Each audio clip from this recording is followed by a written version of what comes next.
500 millions de dollars. C'est l'investissement de la fonderie dans la modernisation. Le mégaprojet Aeris est enclenché et semble tenir mordicus à s'ériger avec le savoir et l'expertise d'ici.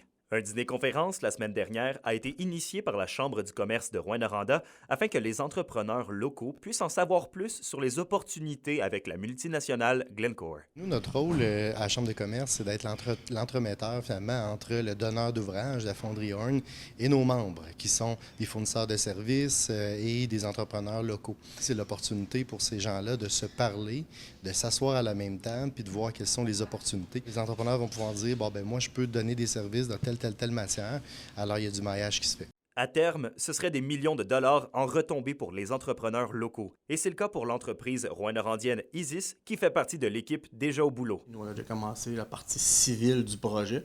Donc, le projet Aeris est décollé pour eux autres là, depuis cet été. C'est un projet d'envergure. Puis, ce que j'aime, c'est que l'attitude, mettons, de Glencore et Aeris, c'est vraiment d'encourager, mettons, les entrepreneurs de la région, les entrepreneurs locaux, à la place de dire, on va aller chercher avec un gros entrepreneur de l'extérieur. Donc, pour nous, c'est très avantageux. Puis, je pense que les retombées vont rester en région en grande partie. Fait que ça, c'est bien. Très, très bien. L'entreprise Odette & Knight qualifie de succès le dîner-conférence. La mobilisation des entrepreneurs de la région va de soi, selon eux, compte tenu de l'expertise qui règne dans la région. Ça va bon train. On devrait terminer l'ingénierie d'ici Noël. En Abitibi et à Rouyn-Noranda, surtout, on a plein d'entreprises qui ont plein d'expertise minière et industrielle. Nous, on est un peu comme des bâtisseurs de mines. Les Moreau, les Blais, les Promec, les Talbot, toutes des entreprises locales de Rouen. Donc, un projet de 500 millions, c'est un projet sérieux. C'est pas un petit projet, c'est un gros projet. On pense vraiment que le projet va régler leurs problèmes.